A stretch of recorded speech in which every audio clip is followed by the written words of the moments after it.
Manerano ndinoda kutora mukana uno ichitenda Mwari wamasimba ose vachitendera zvekare kuti tisangane pamusangano uno. Ndoda kutora mukana uno ndichipa rukudzo kuna baba vedu, baba overseer naamai chinyemba.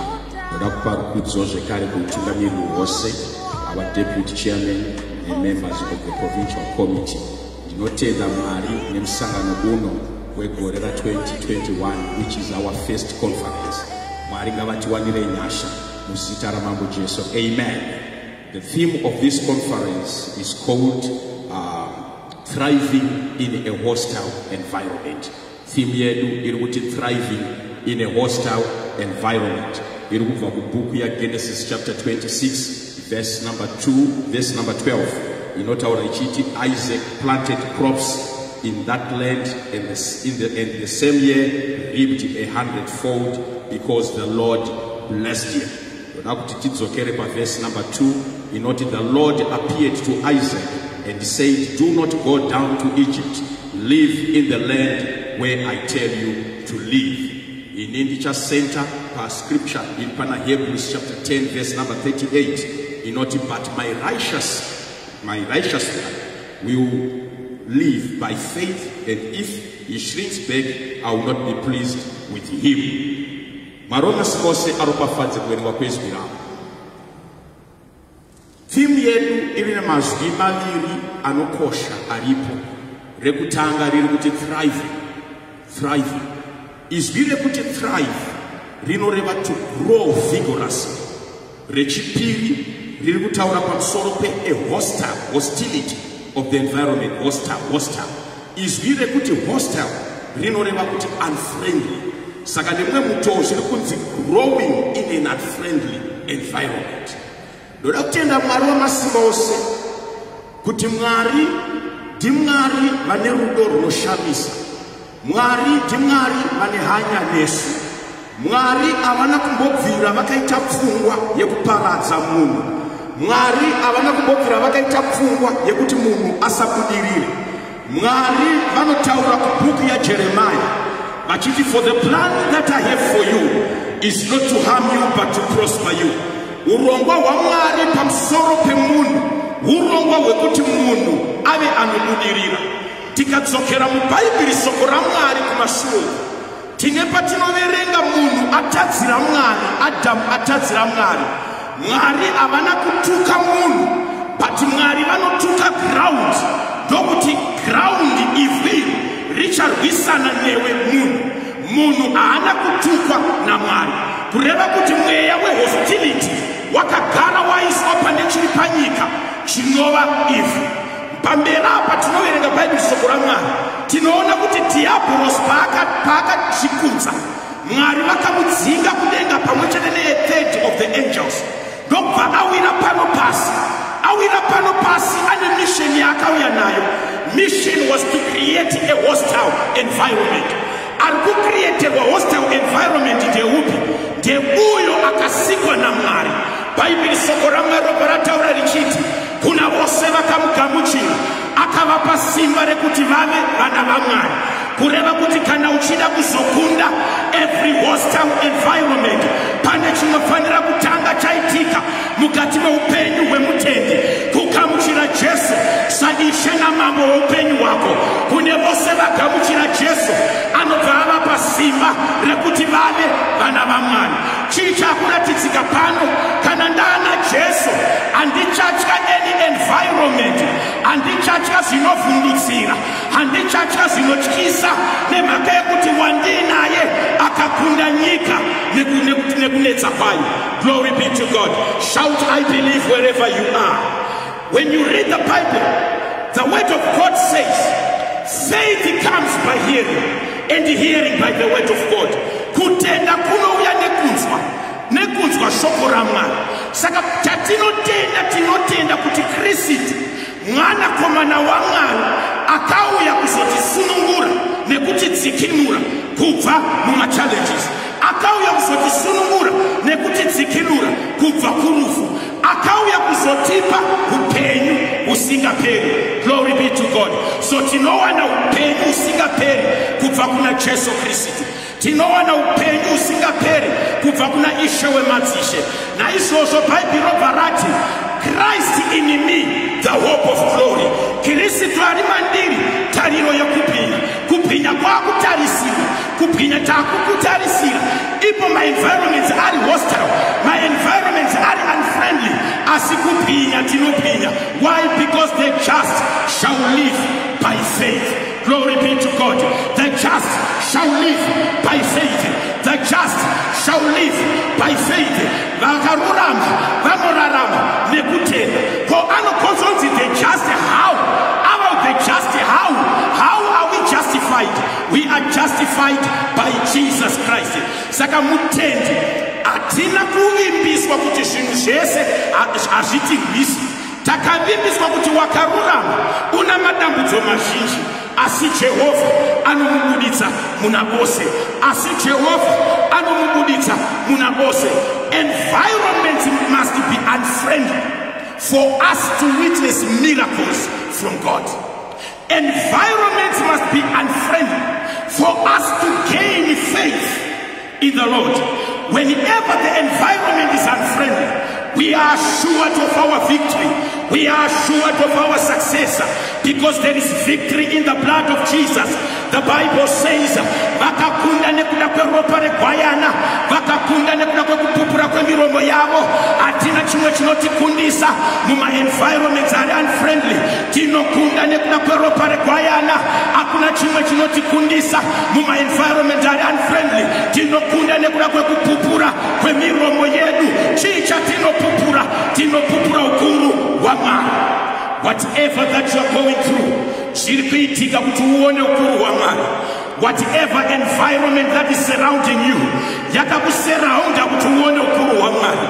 Tinorangaridzwa pano mukomana anonzi Joseph haana kulimitwa nehostility of any environment. Nerimwe ramazuva Joseph mabrother ake akanga asingafarire chiroto chake kusvika varonga kuti ngatipedzei naye. But kunyangwe vakamurongera, Bhaibheri rinotaura richiti rongai zvenyu asi hamubudirire. Vakamurongera asi Joseph akabudirira muenvironment yakanga iri hostile, environment yamadzikoma ake. Chii chiri kuitika? Nekuti Joseph akanga aina Mwari. Glory be to God. Joseph thrived in every hostile environment. Joseph anotaizwa mu prison. Joseph akabudirira, akapromotwa mu prison. We expected Joseph to shrink back, but remember the word of God says we are not of those who shrink back. But Joseph was in prison, he did not shrink back. Asi anokunda that hostile environment. Nemakaye Joseph akanga ina Mwari. If you want to thrive in any hostile environment, you need Jesus in your life. Without Jesus, you cannot conquer. Without Jesus, you cannot overcome. Without Jesus, you cannot make it. My mother, my father, my brother, my sister, you need Jesus in your life. Allow Jesus to be the center of your faith. Allow Jesus to be the center of your faith. Vana Jesu vanokunda, vana baba na mama, vana Jesu vanokunda. Hatidudutsi, hatichki, hatidzokere shure, tinosimbiswa nekuti tina Jesu. Jesus is the answer to every challenge. Jesus is the answer to every hostility. Every hostility, every unfriendly environment. Bhaibheri rinotaura richiti Jesu ndiye muprista akanaka, anotinzwisisa nekuti naiyewo akapindana nezvatinopindana nazvo. Inyange akanga ari Mwari akava munhu kuvanhu, akapindana nezvakaoma, akapindana namaenvironments anga akaoma. Kubva pakuzvarwa chaiko, environment yaakazvarirwa was not a friendly environment. Akashayirwa nzvimbo yekuti azvarirwe kusvika aendeswa mumenja. That environment was not a friendly environment, but in that hostile environment ndomakapinda Ishe wemadzishe ari kuti ndapinda muno kuti kunyangwe nemi mukazopindana namaenvironments akaoma kudai, you are still going to stand. Jesus achifamba anoti paashumira pese vaimupandukira paataura zvoumwari vaimupandukira. Nerimwe ramazuva anotaura achiti, ini nababa tiri vamwe, ini nababa tiri vamwe. Kusvika vanhu vatora matombo vakuda kumutema, vakuda kutemei, vakuda kuparadza chiri maari. Wese akatakura zvamwari, wese akatakura zvedenga, wese akatengwa nemutengo unokosha rinova ropa raJesu.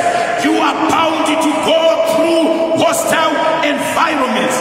But chinotifadza ndechinoti kunyangwe tikafamba napamupata wemvuri werufu hatingatyi chinhu, nekuti Jehovha unesu uye unotibuditsa. Ndoda kutaura kuna akanditeerera masikati manerano kwauri ikoko, Jehovha vanewe, ndati Jehovha vanewe, ndati Jehovha vanewe. Chipukuta misodzi yako, rega kuramba uchichema. Wakatengwa nemutengo unokosha, wakatengwa naJesu iwe, ndati Jehovha vanewe. Simudza kutenda kwako kuti kunyangwe ndikafamba nezviri kurwadza izvi, Jehovha vaneni. Kunyangwe ndikapfuura nepane ndufu, Jehovha vaneni. In that hostile environment, Jesus is with you. He will never forsake you. He will never forsake you. I repeat, he will never forsake you. Jesus loves you. Jesus loves you. Jesus loves you. Jesus loves you. Jesus loves you. Jesus loves you. In that hostile environment, you are going to thrive. In that hostile environment, you are going to stand. In that hostile environment, you will make it. Shout, I will make it. In the mighty name of Jesus. He is able. He is able. He is able. Vanogona Mwarabu. Dati vanogona Mwarabu.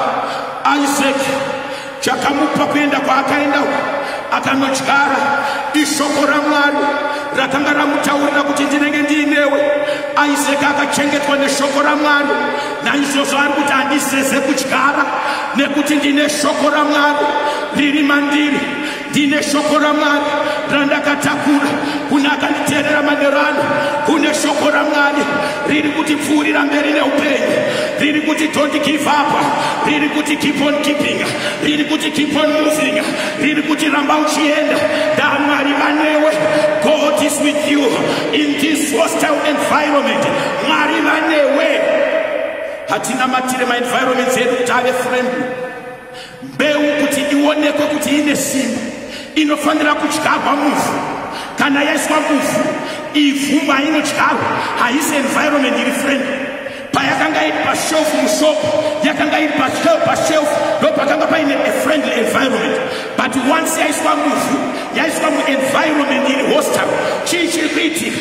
Iri kudena simba riri mumbeu kuti mbeu itsemuke, ibude, itange kubuda panze. Kunyangwe newe environment ngaive zvaiyo, but victory is certain.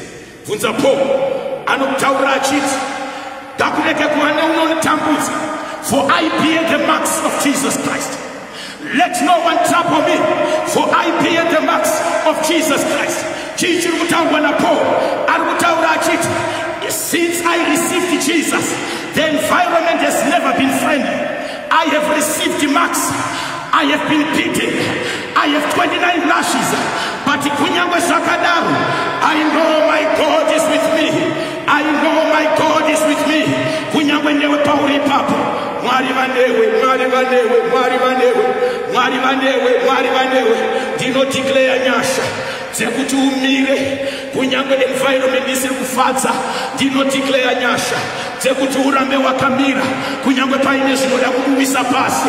Ndino declare nyasha dzekuti urambe uchienda mberi mubizinesi rako, enda mberi mumhuri yako, enda mberi pane zvaunoita kuchikoro, enda mberi mufaro ngaurambe uchikubata muenvironment dzakadaro.